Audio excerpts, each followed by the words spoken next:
Hello everyone. आप सभी का हमारे चैनल पर स्वागत है बच्चों। तो आज के इस वीडियो में हम क्लास 10th की जो मैथमेटिक्स है बच्चों, ठीक है, चैप्टर नंबर 3, दो चर वाले रैखिक समीकरण युग्म की जो प्रश्नावली 3.5 है, एक्सरसाइज 3.5 है, उसको डिटेल में सॉल्व करेंगे। हालांकि ये समय पहले पढ़ा चुका हूँ, लेकिन ये नई सीरीज़ है, नई तरीके से। तो वीडियो को अभी कर दो लाइक, क्योंकि बाद में भूल जाते हो।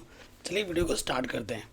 ठीक है बच्चों, तो आज जो हम सीखने जा रहे हैं वज्रगुणन विधि, वज्रगुण विधि से हम क्वेश्चंस को करेंगे। लेकिन आपको पता है मैंने एक वीडियो में सब कुछ पढ़ा रखा है ऑलरेडी इससे पहले, तो आप जाके देख सकते हैं, लिंक मैं डाल दूंगा डिस्क्रिप्शन पे।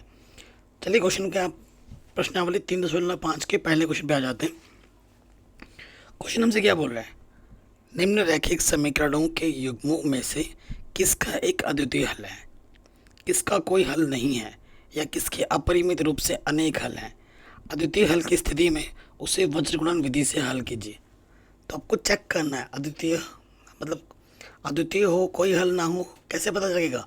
जब हम तुलना करते हैं A1/A2, B1/B2, C1/C2, जब तुलना करते हैं तभी हमें पता लगता है कि नहीं? और ये सब हम पहले ही सीख चुके हैं। तो स्टार्ट करते हैं बेटा पहले क्वेश्चन से। ये समीकरण नंबर 1 है, ये समीकरण नंबर 2 है। ठीक है बेटा, सो देखो समीकरण तो हमें दे रखा है, दिया है।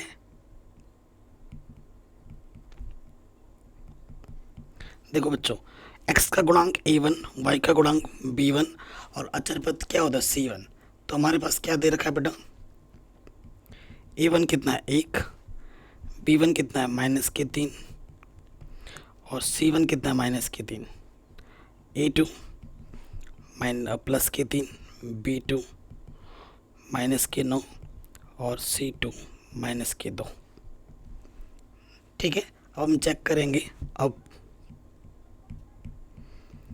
A1/A2,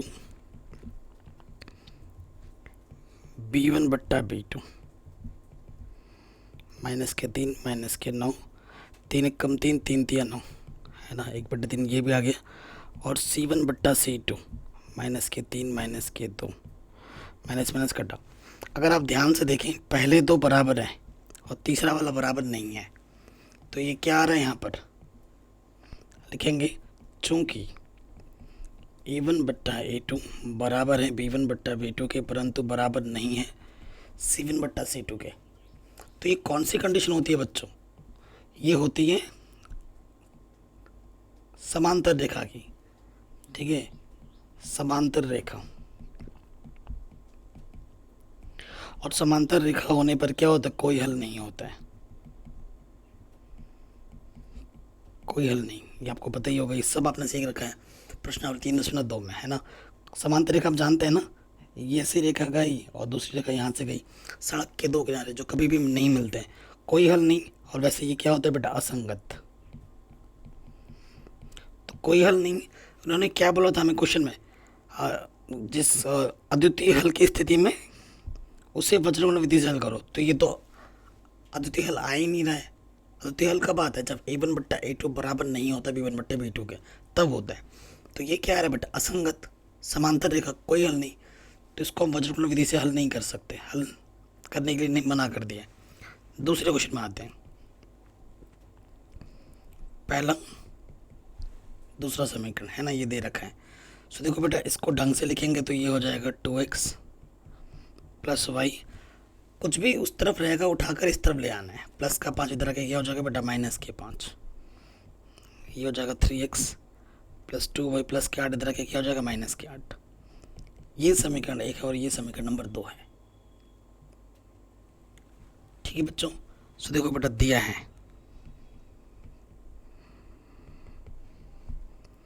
A1 कितना दे रखा है, x का गुणांक 2, B1 y का गुणांक जब कुछ नहीं होगा तो बेटा 1 होगा, C1 क्या है बेटा, -5, A2 क्या है 3, B2 कितना है 2 एंड C2 कितना है बेटा, -8। ठीक है, अब हमें आगे हल करना है। A1/A2 2/3, फिर आ जाओ B1/B2 1/2। पहले दो ही देखने, बाद में फिर आगे बढ़ना है। अब आप खुद देखो, ये चीज़ और ये चीज़ बराबर नहीं होती, तो आप क्या लिखोगे, चूंकि A1 बट्टा A2 बराबर नहीं है B1 बट्टा B2 के, तो क्या होगा? अतः प्रतिच्छेद करती हुई रेखा होती है, प्रतिच्छेद करती हुई रेखा होगी, केवल एक हल होगा, और एक हल का मतलब ही होता है अद्वितीय हल। ठीक है बेटा, एक हल का मतलब क्या होता है? अद्वितीय हल। ये चीज़ आई समझ में। और उसके साथ आप, ये क्या होता है बेटा? ये होता है संगत। जब हल होता है तो संगत होता है। इतना हो गया। अब अद्वितीय हल आ गया तो इसे किस विधि से हल करना पड़ेगा बेटा? वज्रगुणन विधि से हल करना पड़ेगा। अब इसको वज्रगुणन विधि से हम हल करेंगे। इतना लिखने के बाद अब आगे क्या होगा वो देखते हैं। ठीक है, मैं यहाँ लिख दे रहा हूँ बेटा, वज्रगुणन विधि। ठीक है, सबसे पहले क्या करना है ना बेटा, ये x दिख रहा है आपको, यहाँ हम x लिखेंगे, यहाँ y लिखेंगे और यहाँ 1, और यहाँ दो डंडे बना दो। एंट्रीज क्या है? यहाँ 2 है, गुणांक लिखना है ना, y का गुणांक 1 था और यहाँ -5, फिर ये 3, 2 माइनस के 8, 2 1 5 माइनस के 3 2 माइनस के 8 आ गया होगा ये। अब आपको क्या करना है आगे देखो बेटा, यहाँ x लिखना है बराबर, यहाँ y लिखना है बराबर और यहाँ 1 लिखना है। ठीक है, जैसे ही x के लिए जिसके लिए बोलोगे ना उसके हाथ से छुपा दो, क्योंकि मैं आईपैड बना रहा हूँ, छुपा के दिखा नहीं सकता। तो मैं क्या करता हूँ, जैसे x के लिए बोलेंगे ना बेटा, x के ऊपर यहाँ हाथ रख दो, यहाँ हाथ रख देना। इसकी गुणा इसके साथ होगी, जैसे ही गुणा खत्म होगा फिर माइनस लगेगा, फिर इसकी गुणा इसके साथ होगी। ठीक है बेटा, तो देखो मैं डिटेल में लिख रहा हूँ। 1 की गुणा -8 से होगी, गुणा खत्म माइनस लग गया, और -5 की गुणा 2 से होगी। ठीक है, इसकी गुणा इसके साथ माइनस इसकी गुणा इसके साथ। देखो बच्चों, जो नियम x के लिए होगा वही नियम 1 के लिए होगा। अब 1 के लिए करेंगे तो 1 को छुपा दो, मैं 1 के लिए पहले कर रहा हूँ। 2 की गुणा 2 से होगी, और क्या होगा बेटा, और 1 की गुणा 3 से होगी। ठीक है, x के लिए और 1 के लिए नियम सेम है। अब किसके लिए करना है बेटा? y के लिए।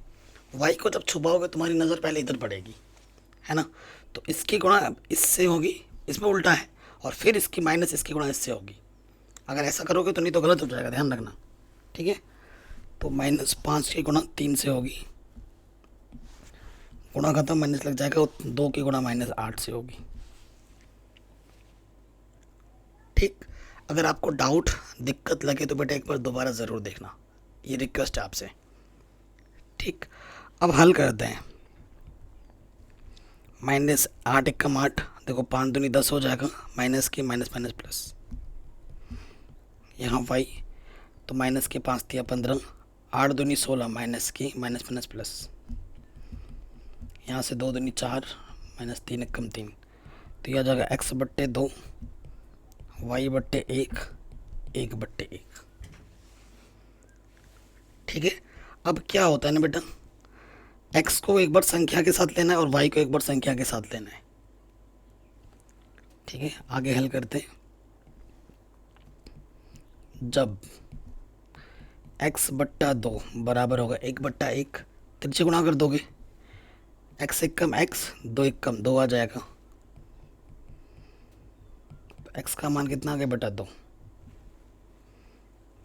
फिर जब y को ये लेंगे, y/1 बराबर 1/1, तिरछे गुणा कर देंगे, y एकम y, 1 एकम 1, तो x का मान 2 आएगा और y का मान 1 आएगा।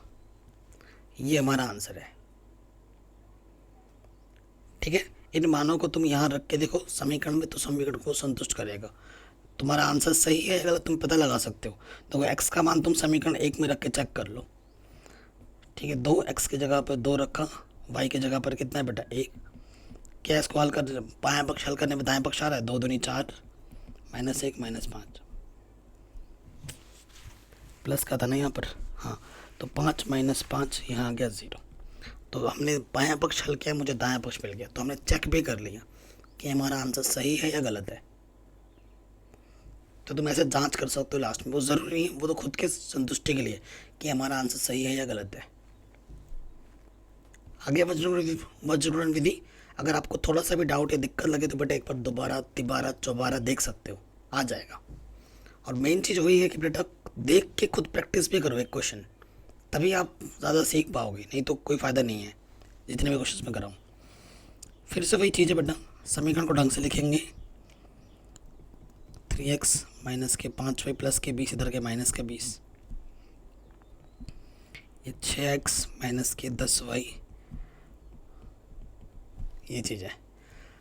अद्वितीय हल की स्थिति में ही हमें हल करना है, ये बोल रखा है क्वेश्चन ने, ठीक है बेटा।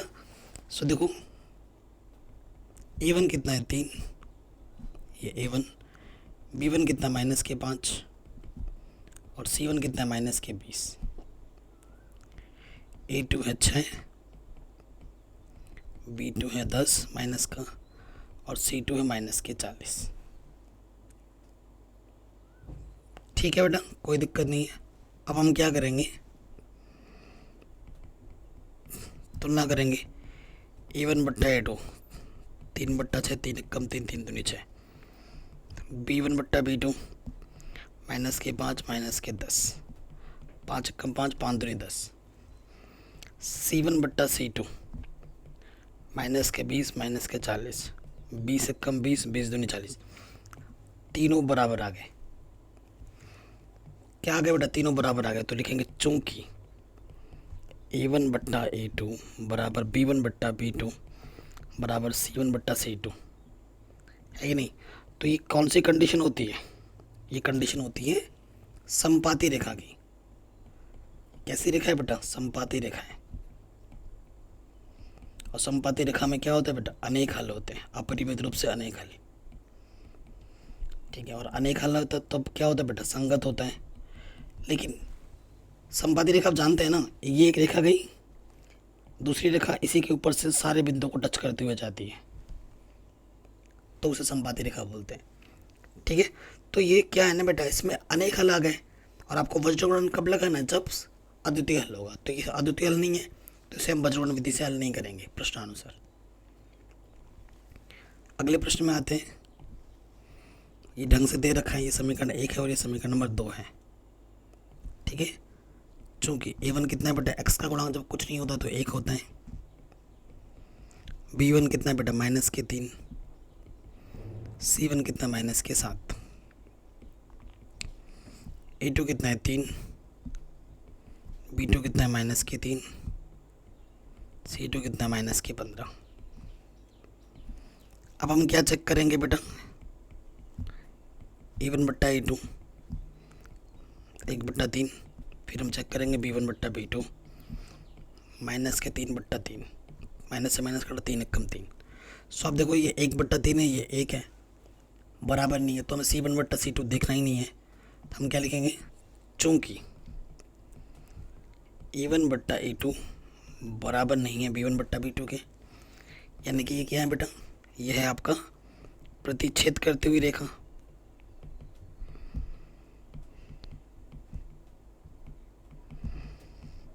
ठीक है बेटा, ये प्रतिच्छेद करती हुई रेखा है, यानी कि अद्वितीय हल है इसका। अब अद्वितीय हल है तो यानी कि ये संगत है। अद्वितीय हल की स्थिति में क्या करना है बेटा, हमें वज्रगुणन विधि से हल करना है, यही तो बोला प्रश्न है। अब हल करेंगे हम वज्रगुणन विधि से। आ गया होगा इतना, हल करेंगे वज्रगुणन विधि से।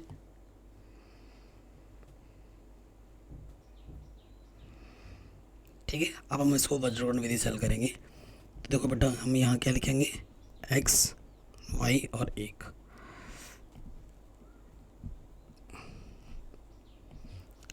x का गुणांक पहला 1 था, फिर -3, फिर माइनस के 7, फिर नीचे वाले में 3, फिर माइनस के 3 और फिर माइनस के 15। फिर हम क्या करते हैं बेटा, हम यहाँ लिखते हैं x, फिर यहाँ लिखते हैं y, फिर यहाँ लिखते हैं 1, है कि नहीं। x के लिए करेंगे तो बेटा x को छुपा देंगे हाथ से, इसकी गुणा इसके साथ होगी माइनस इसकी गुणा इसके साथ। तो अब डायरेक्ट कर रहा हूँ, -3 गुणा -15, 15 3 45। ठीक है, माइनस माइनस प्लस, गुणा खत्म माइनस लग गया, 7 3 21, माइनस माइनस प्लस। अब y के लिए आओगे बेटा, y के लिए आओगे तो जैसे ही y को तुम छुपाओगे, इसकी गुणा इससे होगी और फिर इसकी गुणा इससे होगी, तो 7 3 -21, गुणा खत्म माइनस लग जाएगा, 15 1 कम 15 माइनस का, तो माइनस माइनस क्या हो जाएगा बेटा प्लस, बाद में करते हैं। एक के लिए आओगे बेटा, एक को छुपाओगे, इसकी गुणा इसके साथ माइनस इसकी गुणा इसके साथ होगा, तो -3 1 कम 3, 3 3 9, 45 में से 21 घटाएंगे कितना बचेगा, 5 में से 1 घटाएंगे 4 और 4 में से 2 घटाएंगे तो 24, माइनस प्लस के 15 और माइनस के 21, तो यहाँ से आ जाएगा 6 माइनस के, और यहाँ से देखो बेटा 1/, क्या आ जाएगा, प्लस के 9 में से 3 घटाएंगे तो ये 6 आ जाएगा, माइनस माइनस प्लस हो जाता है ना। ये तो कैलकुलेशन पता ही होगी, सिंपल कैलकुलेशन है। अब क्या करना है बेटा, एक बार इसको इसको बराबर लेना है और एक बार इसको इसको बराबर लेना है कि नहीं। x/24 1/6, हम क्या कर सकते हैं, नीचे नीचे काट सकते हैं, 6 कम 6, 6 चौको 24, तिरछे गुणा करोगे x 1 कम x, 4 1 कम 4, तो x का मान कितना आ गया बेटा, 4 आ गया। अब दूसरे वाले को ले लो, इसको और इसको बराबर लेंगे तो क्या आ जाएगा, y/-6 बराबर 1/6, 6 1 कम 6, ठीक है, y 1 कम y, 1 1 कम माइनस के 1,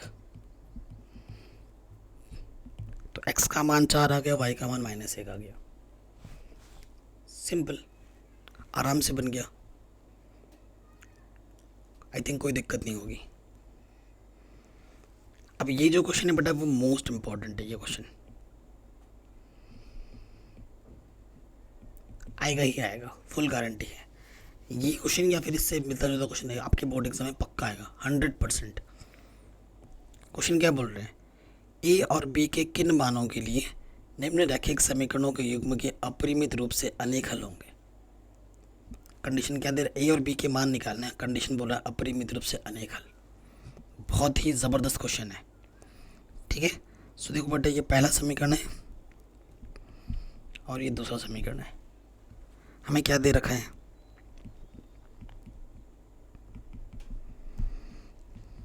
a1 क्या है, x का गुणांक, b1 कितना है 3, प्लस के साथ इस तरफ आके क्या हो जाएगा बेटा, माइनस के साथ, क्योंकि बराबर के अगर उस तरफ है तो उसको उठा के इस तरफ ले आना है। a2 क्या है बेटा, a माइनस के b, b2 क्या है, a प्लस के b, एंड c2 ये प्लस का है, इधर आके क्या हो जाएगा बेटा, माइनस का।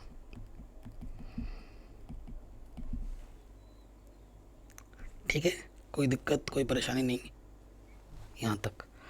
अब देखो बेटा, प्रश्नानुसार जैसे एग्जाम में लिखना है बेटा वैसा ही लिखा रहा हूँ, कोई शॉर्टकट नहीं। प्रश्नानुसार क्या बोले, अपरिमित रूप से अनेक हल के लिए, अपरिमित रूप से अनेक हल के लिए।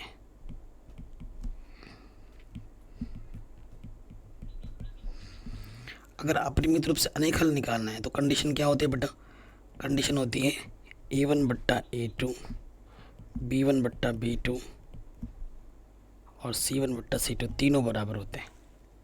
अनेक हल के मतलब संपाती वाला कंडीशन लगेगा, है ना। ये है, अब इसमें क्या करेंगे बेटा, मान रखेंगे a1 2, a2 a minus b, b1 3 a plus b, यहाँ से a प्लस बी आ गया और यहाँ से माइनस के साथ -3a प्लस बी माइनस के 2। ठीक है बेटा, अगर आपको a और b मान निकालने हैं तो आपको दो समीकरण होना चाहिए a और b में, और फिर उनको हल करेंगे आंसर आएगा। हम क्या करते हैं बेटा, एक बार इसको इसको बराबर लेते हैं और एक बार इसको इसको बराबर लेते हैं। दो समीकरण बनेंगे, हम हल कर लेंगे। ठीक है, तो हम क्या करते हैं बेटा, एक बार इसको बराबर लेंगे और एक बार इसको बराबर लेंगे। ठीक है, सो मैं क्या कर रहा हूँ, यहाँ लिखता हूँ जब,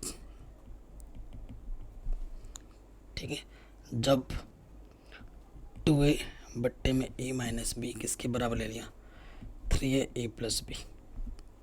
ठीक है बेटा, अब इसकी गुणा इसके साथ होगी और इसकी गुणा इसके साथ, तिरछे गुणा करेंगे हम, तो 2 से गुणा करो बेटा, 2a प्लस 2b, 3 से गुणा करेंगे 3a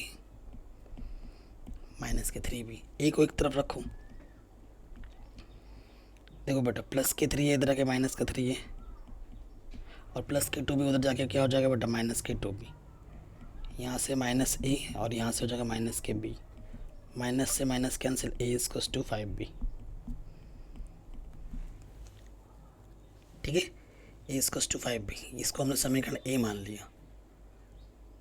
कोई दिक्कत, कोई परेशानी हो तो बेटा एक बार दोबारा देख लेना। जब तक कोई स्टेप समझ में ना आए ना बेटा, पहले समझो फिर आगे बढ़ना वीडियो में। ठीक है, अब पुनः अब इसको इन दोनों को बराबर लेना ही, माइनस माइनस तो प्लस हो गया था, 3 के बट्टे में a प्लस बी है, इधर है 7 बट्टे में 3a प्लस बी माइनस 2। इसमें भी क्या करेंगे बेटा, तिरछे गुणा, है ना, तिरछे गुणा करेंगे तो यहाँ से हो जाएगा 3 3 9a प्लस के 3b, 3 दूनी 6, और ये हो जाएगा 7a प्लस 7b।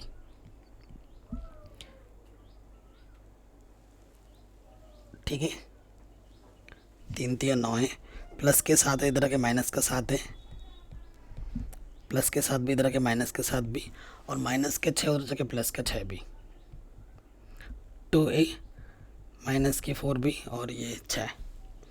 ठीक है, यहाँ से आप 2 उभयनिष्ठ निकाल सकते हो, तो 2 उभयनिष्ठ निकालोगे, a माइनस के 2b, 2 गुणे में है, उधर जाके बट्टे में हो जाएगा, तो 2 3 6। तो समीकरण क्या बनेगा हमारे पास, a माइनस के 2b बराबर 3, है ना।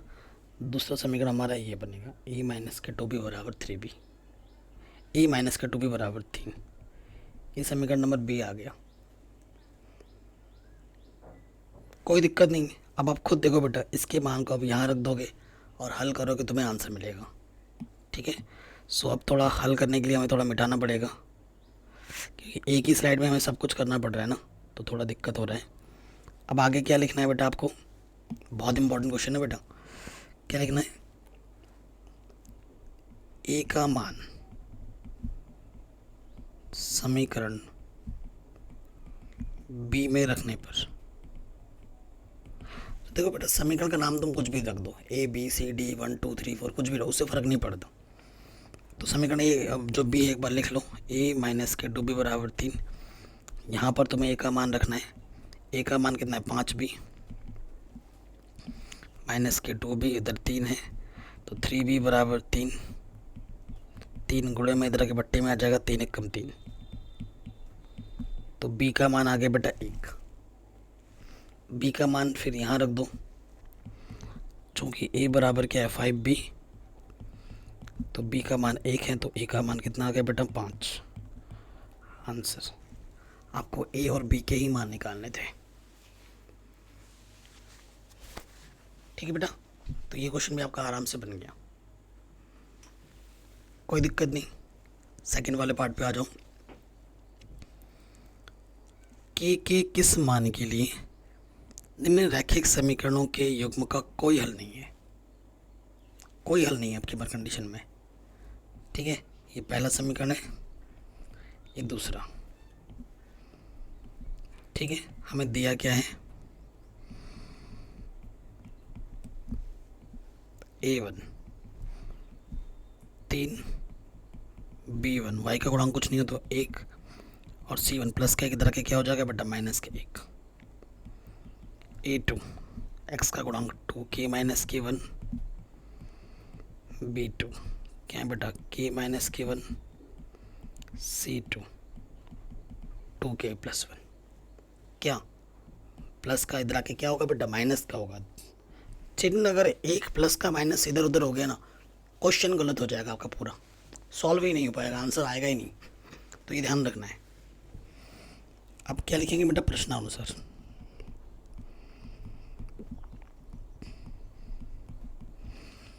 प्रश्न में क्या बोला गया है बेटा, कोई हल नहीं है, ठीक है, कोई हल नहीं, प्रश्नानुसार कोई हल नहीं है। कोई हल कब नहीं होता है, जब A1/A2 बराबर हो B1/B2 के और बराबर ना हो C1/C2 के, तब कोई हल नहीं होता है ना। तो अब मान रखेंगे, A1 का मान है 3, नीचे है 2k-1, A2 का मान, B1 का मान है 1 और B2 का मान है k-1, ठीक है। फिर हमारे पास क्या है, C1 का मान भी रख दो -k1 और C2 का मान भी रख दो 2k+1। हालांकि इसकी ज़रूरत पड़ेगी नहीं हमें, हम इन दोनों, ये दोनों बराबर है, इन दोनों को ले लेंगे, है ना। फिर क्या लिखेंगे, जब 3/2k-1 बराबर है 1/k-1, ठीक है। क्या करेंगे, त्रिज्य गुणा, इसकी गुणा इसके साथ 3k-3 और इसके गुणा इसके साथ, किसी भी संख्या को जब 1 से गुणा करते हैं वही आ जाता है। अब k को एक तरफ लाऊं, प्लस के 2k इधर आके माइनस का 2k और माइनस का 3 इधर आके प्लस का 3, 3 में से 1 घटाएंगे 2 आ जाएगा। तो k का मान कितना होगा बेटा, 2 होगा। ये आपका बढ़िया से बन गया आंसर, कोई दिक्कत नहीं, कोई परेशानी नहीं, मोस्ट इम्पॉर्टेंट है, ठीक है। अगला क्वेश्चन जो है बेटा क्या है, निम्न रैखिक समीकरण के युग्म को प्रतिस्थापन एवं वज्रगुण विधि से हल कीजिए, किस विधि को आप अधिक उपयुक्त मानते हैं। तो ये मैं आपको होमवर्क दे रहा हूँ, होमवर्क आपको इसे प्रतिस्थापन विधि जो कि पहले ही सिखा रखी है, वज्रगुणन विधि जो कि अभी सिखा दिया है और पहले भी मैंने आपको ऑलरेडी अलग से वीडियो में सिखाया हुआ है कि नहीं। तो मैं आपको एक क्वेश्चन देता हूँ खुद से बनाने के लिए, बस इकलौता यही क्वेश्चन दे रहा हूँ, आप खुद से ट्राई करना दोनों विधि से, और कमेंट मुझे आंसर बताओ कि एक्स का और वाई का कितना आंसर आ रहा है और आपको कौन सी विधि सबसे अच्छी लगी इन दोनों विधि में, प्रतिस्थापन और वज्रगुणन विधि आपको सबसे मस्त कौन सा लगा, कमेंट करके ज़रूर बताना है, ठीक है, ज़रूर करना प्लीज़। ओके बच्चों, सिंपल क्वेश्चन है तभी छोड़ रहा हूँ। अगर आप मेरे स्टूडेंट्स हो, अगर आप ढंग से पढ़ाई कर रहे हो तो ये लल्लोपन जो क्वेश्चन आपके से आराम से हो जाएंगे, है ना। चलिए आगे बढ़ते हैं। क्वेश्चन क्या बोल रहे हैं, निम्न समस्याओं में रैखिक समीकरणों के युग्म बनाइए और उनके हल यदि उनका अस्तित्व हो तो किसी बीजगणितीय विधि से आप ज्ञात कीजिए। किसी मतलब कोई सा भी, प्रतिस्थापन, विलोपन, वज्रगुणन, जो आपको अच्छा लगता है उसका प्रयोग करो और उसका आंसर निकालो, ये बोल रहे हैं। ये बस में बच्चों ये बोल रहे हैं आपसे। तो पहले क्वेश्चन में आ जाते हैं। ऐसा क्वेश्चन हमने पहले भी कर रखा है, ये हॉस्टल दिख रहा है, छात्रावास को हॉस्टल बोलते हैं अंग्रेजी में। हॉस्टल सबको पता होगा लेकिन छात्रावास का मतलब किसी को नहीं पता होगा, है ना। भले ही हम हिंदी मीडियम के स्टूडेंट, लेकिन छात्रावास क्या होता पता नहीं है, लेकिन हॉस्टल बोलते पता लग जाएगा। कह रहे हैं एक छात्रावास के मासिक व्यय का एक भाग नियत है, फिक्स है, शेष इस पर निर्भर करता है कि छात्र ने कितने दिन भोजन लिया।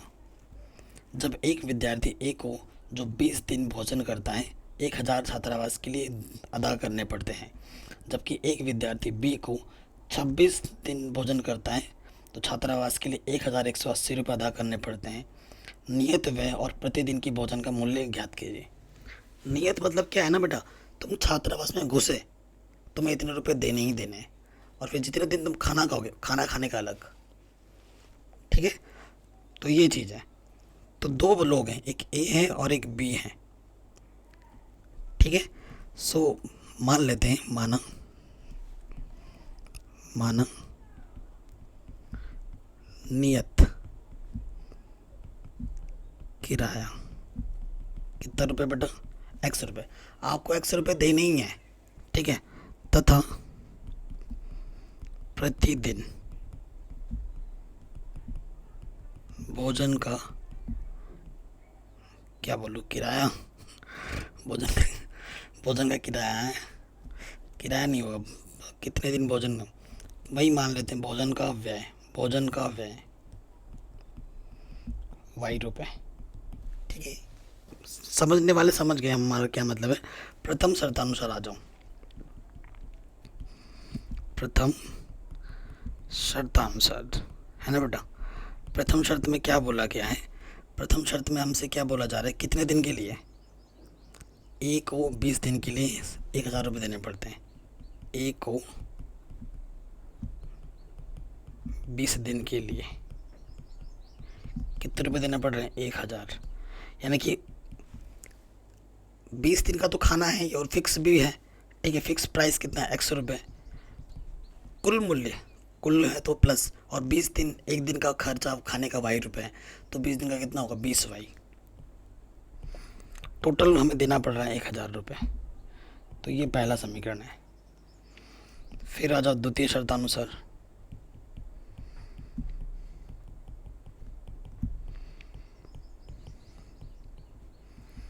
द्वितीय शर्त में हमें क्या है बेटा? द्वितीय शर्त में क्या बोला जा रहा है? कितने दिन के लिए? बी को 26 दिन के लिए 1180 रुपये देने पड़ते हैं।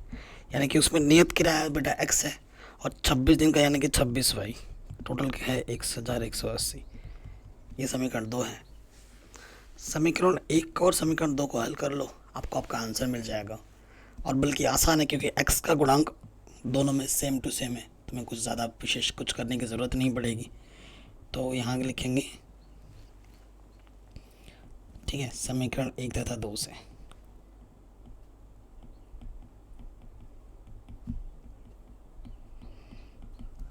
ठीक है, समीकरण किसी को भी ऊपर नीचे रख सकते हो, ये ध्यान रखना। बच्चे इसमें भी बहुत कन्फ्यूज़न में रहते हैं कि किसको ऊपर रखें किसको नीचे रखें। किसी को भी ऊपर नीचे रख सकते हो। अब मैंने आपको बोला था समान चिन्ह जब होता है तो घटाते हैं, और घटाने पर चिन्ह बदलता है। देखो x प्लस प्लस है, गुणांक को जो समान है विलोपन विधि लगा रहे हैं, घटाने पर चिन्ह बदलेगा, प्लस का माइनस, प्लस का माइनस, प्लस का माइनस, नीचे वाले का बदलता है। तो इससे ये कटा, ठीक है। और 26 में से 20 वाई घटाएंगे तो 6 वाई बचेगा, और यहाँ से 180, 6 3 18 पीछे 0, तो वाई का मान कितना आ गया? 30। यानी कि 30 रुपये। क्या है बेटा? 30 रुपये। हर एक दिन खाने का खर्चा 30 रुपये है। ठीक है, हर एक दिन खाने का खर्चा कितना है बेटा? 30 रुपये है। आप हर दिन खाना खाओगे, आपको 30 रुपये देना पड़ेगा। अब वाई का मान किसी भी एक समीकरण में उठा के रख दो, है ना, यहाँ रख दो, तो आपको नियत भाड़ा मिल जाएगा। यहाँ लिख दो, चूँकि समीकरण 1 पहले लिख लो, x प्लस 20 वाई बराबर 1000, तो y का मान 30 यहाँ रख देंगे, तो ये हो जाएगा x प्लस 2 3 6 पीछे से डबल 0, और यहाँ से प्लस का 600 दिला के माइनस का हो जाएगा, तो कितना आ जाएगा? 400। ठीक है, आंसर कितना आ जाएगा? 400 रुपये। तो जो नियत भाड़ा है, जो तुम्हें होटल में घुसते ही देना है, होटल बोल रहा हूँ यार, मासिक व्यय जो आपको देना है छात्रावास में घुसते ही, वो देना है कितना? 400 रुपये।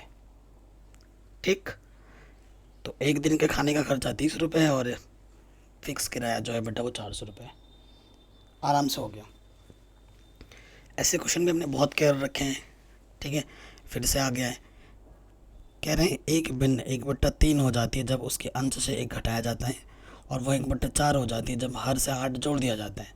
वह भिन्न ज्ञात कीजिए। आपको पता ही लग रहा होगा कि बेटा ऐसे क्वेश्चन हमने कितने सारे काट रखे हैं। तो मान लेते, माना वह भिन्न हमने क्या मान लिया बेटा? x/y मान लिया।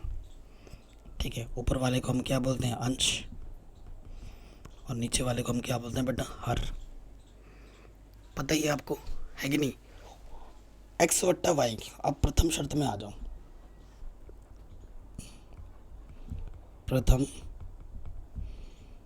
शर्तानुसार, प्रथम शर्त में क्या बोल रहे हैं? जो आपका भिन्न है x/y, कह रहे हैं 1 भिन्न 1/3 हो जाती है जब उसके अंश में सिर्फ 1 घटाया जाता है। अंश मतलब ऊपर, जब 1 घटाते हो तो वो 1/3 हो जाती है। तिरछे गुणा करोगे, x बट्टा इसको 3 से गुणा करेंगे ना, इसके गुणा इसके साथ होगा, इसके गुणा इसके साथ, तो ये हो जाएगा 3x माइनस 3 और इधर y कम y, प्लस का y इधर के माइनस का y हो जाएगा और माइनस का 3 इधर के प्लस का 3। ठीक हो गया, समीकरण नंबर 1 हो गया। अब आ जाओ द्वितीय शर्तानुसार।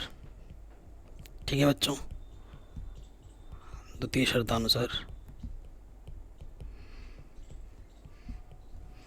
द्वितीय शर्त में क्या है बेटा, कह रहे हैं वह 1/4 हो जाती है जब हर में 8 जोड़ दिया जाता है। हर में 8 जब जोड़ते हैं तो भिन्न हमारे पास क्या है, x/y। हर में 8 जोड़ना है तो नीचे वाले में 8 जोड़ना है, वो कितनी हो जाती है, 1/4 हो जाती है। तिरछे गुणा करेंगे, इसके गुणा इसके साथ, इसके गुणा इसके साथ करो, सो यहाँ से हो जाएगा 4x बराबर y प्लस 8। किसी भी संख्या को 1 से गुणा करते वही रहता है, तो 4x प्लस का इधर के माइनस का हो जाएगा। ये हमारा समीकरण नंबर 2 है। अब इन दोनों समीकरणों को विलोपन विधि से हल कर देंगे, है कि नहीं। सो देखो बेटा, बहुत आसान हो गया क्वेश्चन। तो यहाँ लिखेंगे समीकरण 1 तथा 2 से। क्या समीकरण एक है बेटा 4x माइनस की y बराबर 8 और दूसरा है 3x माइनस की y बराबर 3। y के गुणन सेम है देखो, और समान चिन्ह है, समान चिन्ह होने पे घटाते हैं और घटाने पे चिन्ह बदलता है, प्लस का माइनस, माइनस का प्लस, प्लस का माइनस। सो देखो बेटा, ये प्लस माइनस कैंसिल हो गया, है कि नहीं। और 4x में से 3x घटाएंगे x बचेगा, 8 में से 3 घटाएंगे 5 बचेगा। x का मान 5 आ गया। x का मान तुम किसी भी समीकरण में रख दो, यहाँ रख दो या फिर यहाँ रख दो, जो तुम्हें सही लगे।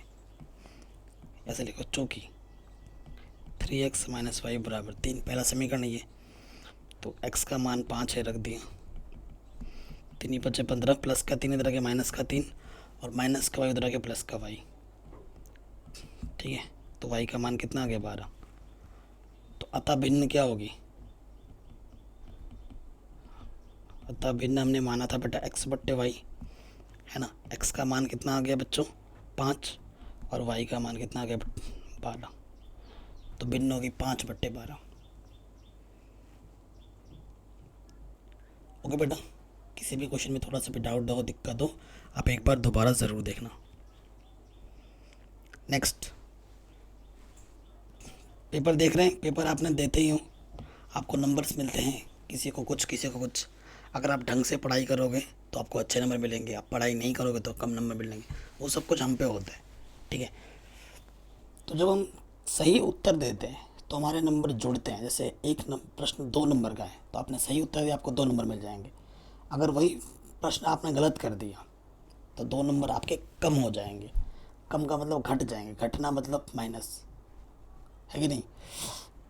अगर आपने 2-3 क्वेश्चन किए हैं, हर एक क्वेश्चन 2 नंबर का है, तो आपको 6 नंबर मिलेंगे।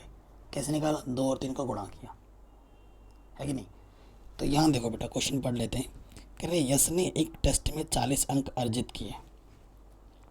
जब उसे प्रत्येक सही उत्तर पर 3 अंक मिले और अशुद्ध मतलब गलत उत्तर पर 1 अंक की कटौती की गई, तब उसको 40 अंक मिला था। यदि उसे सही उत्तर पर 4 अंक मिलते और अशुद्ध उत्तर पर 2 अंक कटते तो उसे 50 अंक मिलता। तो बताओ टेस्ट में कितने प्रश्न थे। बिना टेस्ट में प्रश्न कैसे निकालोगे, जितने तुम्हारे सही हुए और जितने तुम्हारे गलत हुए उन सबको जोड़ दोगे तो टोटल प्रश्न आ जाएंगे, है ना। जितने तुम्हारे टेस्ट में सही उत्तर हुए और जितने तुम्हारे गलत उत्तर हुए उनको जोड़ोगे तभी टोटल प्रश्नों की संख्या आ जाएगी। माना, वही हम मानेंगे यहाँ पर, माना सही प्रश्नों की संख्या वो हम मान लेंगे x, ठीक है, तथा गलत प्रश्नों की संख्या उसको हमने मान लिया y। ठीक है बेटा, प्रथम शर्त में आ जाते हैं। प्रथम शर्तानुसार, प्रथम शर्त में क्या बोला गया है बेटा, 40 अंक मिलते हैं उसको, 40 अंक। सही उत्तर पर 3 अंक मिलते हैं और गलत उत्तर पर 1 अंक कटता है। सही प्रश्नों की संख्या x है, हर प्रश्न पर 3 अंक मिल रहा है, यानी कि 3x। ठीक है, यानी कि 3x। और गलत उत्तर y है हमारे, और हर गलत उत्तर पर एक अंक मिल रहा है, एक गुणा y यानी कि y घटता है। कितने अंक मिल रहे हैं? 40। तो ये पहला समीकरण हो गया। अब द्वितीय शर्त पे आ जाऊं।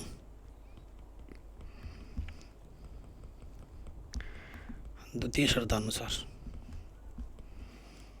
द्वितीय शर्त में क्या बोला गया है कि सही उत्तर पर 4 अंक मिलता है, गलत उत्तर पर 2 अंक कटता है, और टोटल उसको 50 अंक मिलते हैं। ठीक है, तो सही उत्तर पर 4 अंक, गलत उत्तर पर 2 अंक, 2 भाई, टोटल कितना मिलता है? 50। देखो 2 से भागा चला जाएगा, 2 वनिश निकाल लो, 2x, 2 भाई बाहर आ गए, 2 कम 2, 50। 2 से काटोगे 2 दूनी 4, 1 बचा, 2 पंजे 10। तो 2x माइनस वाई बराबर 25। समीकरण नंबर 2 आ गया। दोनों समीकरण, अब इनको हल कर लो। तो यहाँ लिख देंगे समीकरण 1 तथा 2 से विलोपन विधि बेस्ट है। तो पहला समीकरण है 3x माइनस की वाई बराबर 40, और दूसरा है 2x माइनस की वाई बराबर 25। देखो बेटा, y का गुणज समान है, और दोनों के समान चिन्ह होने पर घटाते हैं, और घटाने पर चिन्ह बदलता है।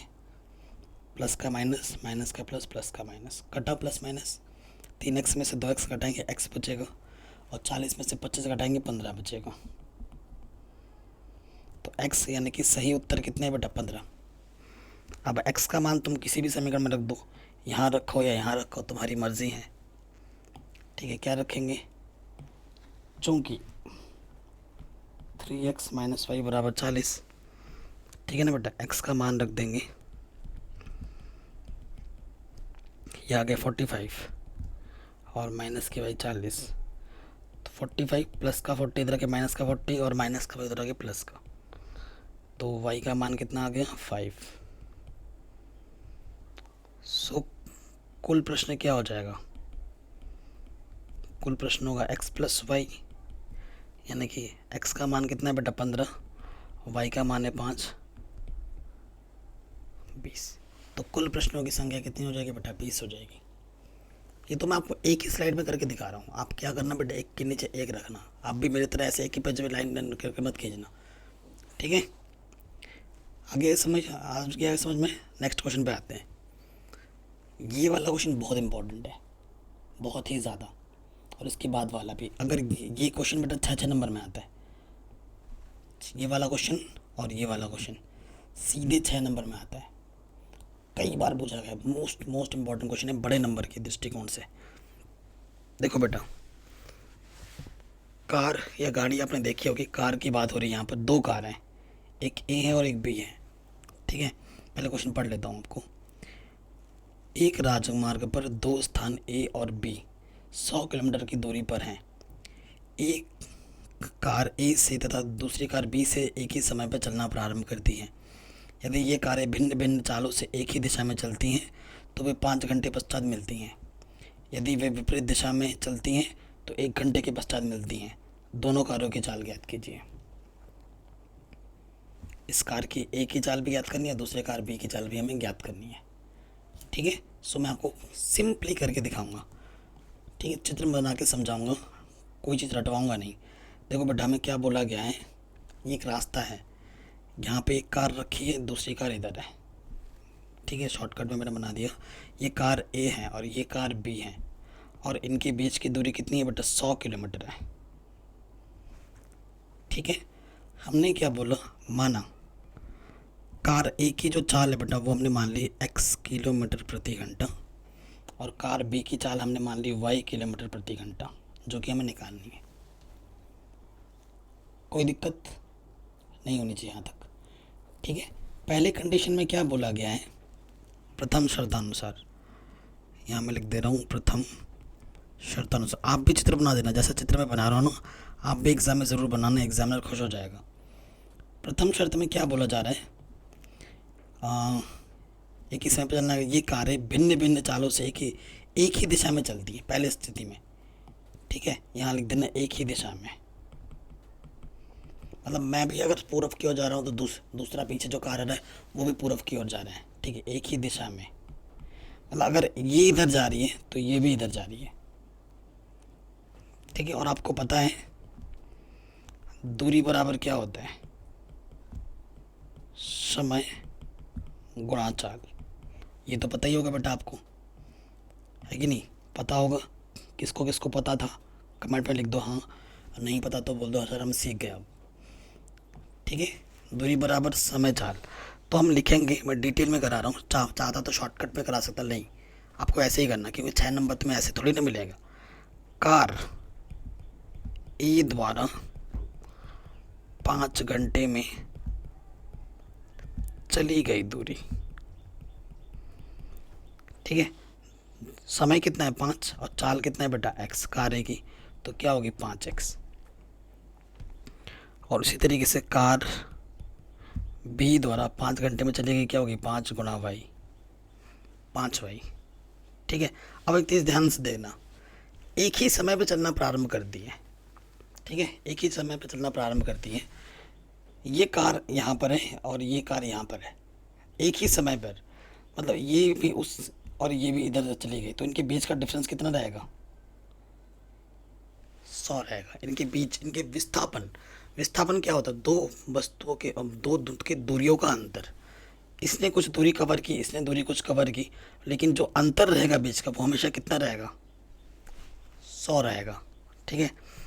ये चीज़ मेन पॉइंट थी इस क्वेश्चन की प्रश्नानुसार, ठीक है। क्या होगा 5x माइनस क्या 5y किसके बराबर होगा 100। 5x क्या है, दूरी है, कार ए ने कितनी दूरी तय की, 5y क्या है, कार बी ने कितनी दूरी की, और इनका विस्थापन कितना है 100 है, तो 5 यहाँ से उभयनिष्ठ निकाल लो, 5 दूनी 10 0, तो पहला समीकरण हमें मिल जाएगा x माइनस वाई बराबर 20, ठीक है। ये हमारा पहला समीकरण आएगा। बताइए यहाँ तक किसको किसको समझ में आ गया? अगर नहीं आया तो आप एक बार वीडियो को दोबारा देखिए, ठीक है। अब दूसरे कंडीशन में आएंगे, क्या बोल रहे हैं, फिर क्या बोल रहे हैं, यदि वे विपरीत दिशा में चलती हैं आपकी कार तो 1 घंटे के पश्चात मिलती हैं, दोनों की चाल ज्ञात कीजिए। अब दूसरी स्थिति में आ जाओ, द्वितीय शर्तानुसार, द्वितीय शर्तानुसार, द्वितीय शर्त में क्या है ना बेटा, विपरीत दिशा में चल रही है कार। मैं आपको पहले बना के दिखाता हूँ, ये कार ए है और ये कार बी है। विपरीत दिशा का मतलब मैं अगर इधर जा रहा हूँ ये इधर आ रही है, मतलब एक दूसरे के विपरीत, ठीक है। डांस स्टेप हो जाए। चलिए यहाँ देखिए, ये कार इस तरफ अगर जा रही है तो ये इस तरफ आ रही है उल्टी दिशा में, और आप जानते हैं टोटल दूरी कितनी है बेटा दोनों कारों के बीच की, 100 किलोमीटर है। और ये समय क्या कितने घंटे बाद मिलती है, 1 घंटे बाद मिलती है। तो देखो बेटा, कार ए द्वारा तय की गई दूरी, इस कंडीशन में समय गुणा चाल होता है, समय है 1, चाल है x, तो सिर्फ x।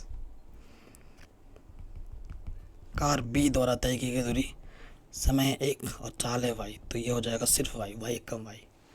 देखो बेटा ध्यान से देखना, ये कार यहाँ तक दूरी तय करी और ये कार यहाँ तक दूरी तय करी, इसने जितना दूरी तय किया इसने जितना दूरी तय किया, इन दोनों दूरी को मैं जोड़ दूंगा तो किसके बराबर आएगा, 100 के बराबर आएगा, सीधी सी बात है, ठीक है।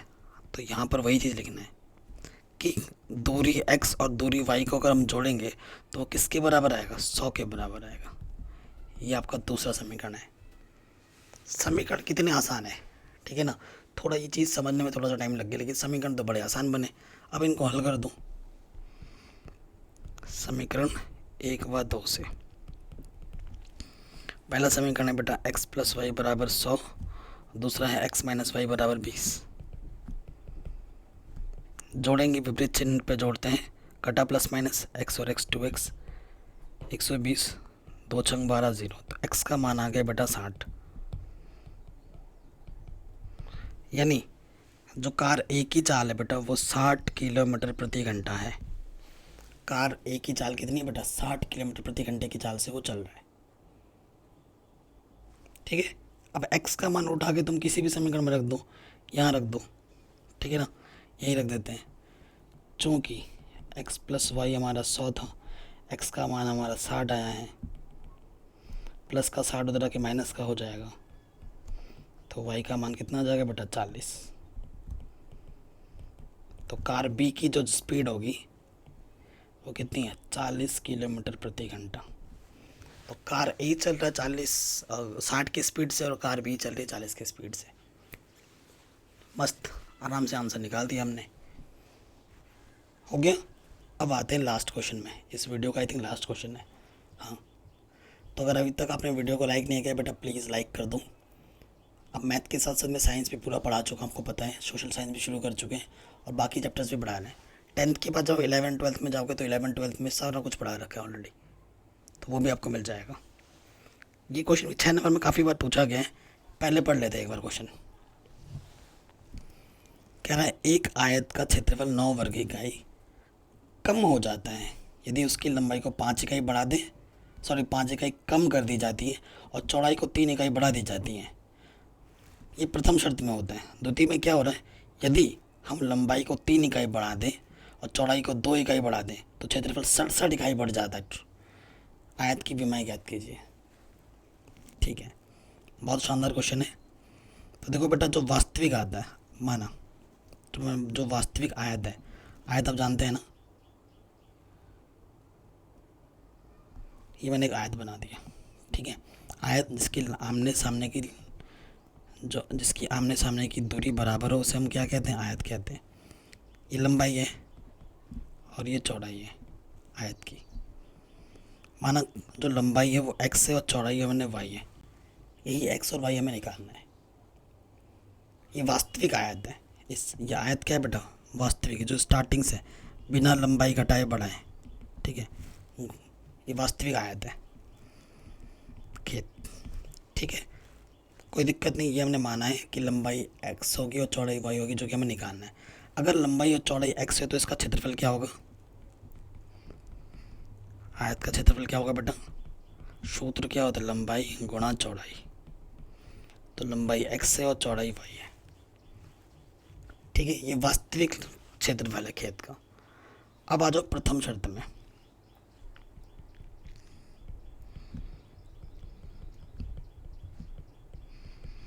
प्रथम शर्तानुसार जो खेत है ना, जो नया खेत है वो कैसा बनता है। कह रहे हैं कि लंबाई को 3 कम कर दें, चौड़ाई को बढ़ा देते हैं। लंबाई कम कर दिया, चौड़ाई बढ़ा दिया, ऐसा आयत बना है। ठीक है, सो मतलब प्रश्नानुसार क्या बोला है,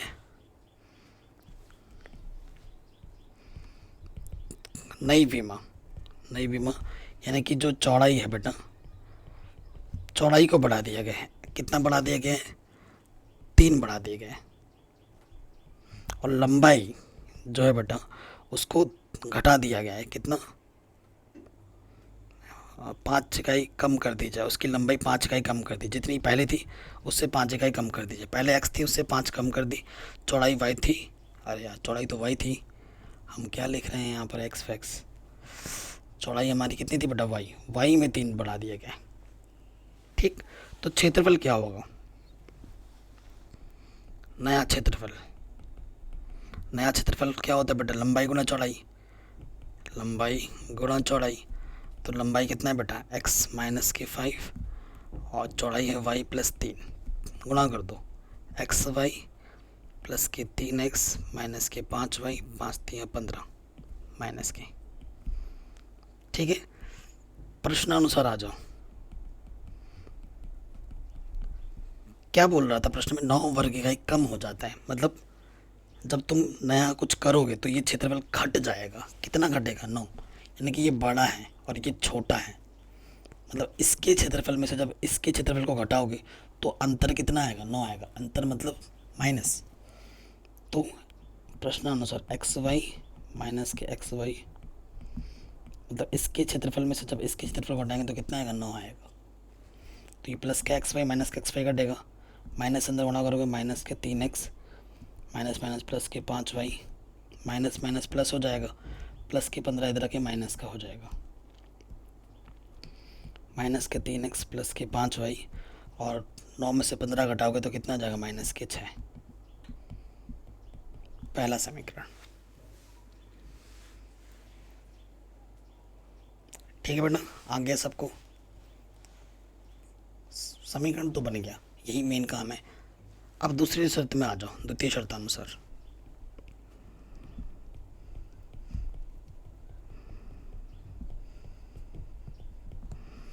द्वितीय शर्त में क्या है, जो आयत बनेगा ना उसमें लंबाई भी बढ़ाई जा रही है, चौड़ाई भी बढ़ाई जा रही है। ठीक है, हर एक चीज़ बढ़ाई जा रही है। तो चौड़ाई क्या होगा, चौड़ाई और लंबाई।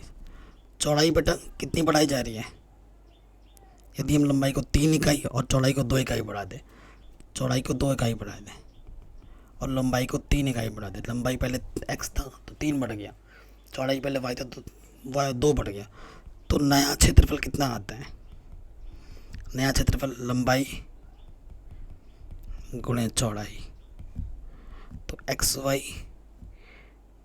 से गुणा करेंगे 2x, फिर y से गुणा करेंगे 3y, 3 दूनी 6। मतलब पहले जितना लंबाई था, पहले जितना चौड़ाई था, तुमने दोनों बढ़ा दिया तो क्षेत्रफल बढ़ के ही आएगा। अब ये बड़ा है, बढ़ गया है क्षेत्रफल, कितना बढ़ गया है, 67 बढ़ गया है। तो मतलब इसके क्षेत्रफल में से इसके क्षेत्रफल को जब घटाओगे तो अंतर कितना आएगा, 67 आएगा। तो मैं वही लिख दूंगा यहाँ पर प्रश्नानुसार। प्रश्नानुसार क्या हो जाएगा बेटा, इसके क्षेत्रफल में से xy plus 2x plus 3y plus 6, इसके क्षेत्रफल को जब घटाऊंगा, है ना बेटा, तो अंतर कितना आएगा, 67। प्लस के एक्स वाई माइनस के एक्स वाई, यहाँ आ गया 2x प्लस के 3y प्लस के 6 उधर आके क्या हो जाएगा, माइनस के। तो ये आ जाएगा 2x प्लस 3y, यहाँ से आ जाएगा 61। समीकरण नंबर 2। दोनों समीकरण बन गए। अब तो बस इनको हल करना है और हमें आंसर मिल जाएंगे। जो मेन काम था वो तो हमने कर लिया है। ठीक है, यहाँ लिख देंगे समीकरण 1 तथा 2 से। ठीक है, तुम देखो बेटा, यहाँ 3 है और यहाँ 2 है, तो इस वाले में 3 से गुणा करना पड़ेगा और इस वाले में 2 से। विलोपन विधि में गुणा करेंगे 2 से, सो 2 3 6 और 2 पंजे 10 और 2 छंग 12। कितना है बेटा, 6 ही तो है ना, 12। इसमें अब 3 से गुणा करना है, 3 3 दूनी 6, 3 3 9 और 3 1 कम 3 3 छंग 18। ठीक है, विपरीत चिन्ह में जोड़ते हैं तो 10 और 9 19 y। तो 3 में से 2 घटाएंगे 1, 8 में से 1 घटाएंगे, ठीक है, 171, 19 9, तो y का मान आ गया 9। ठीक है, और y का मान किसी भी समीकरण में रख दो। समीकरण 1 से, 1 क्या है बेटा, माइनस के 3x प्लस के 2 प्लस के 5y माइनस के 6, y का मान है 9 माइनस के 6, 5 9 45,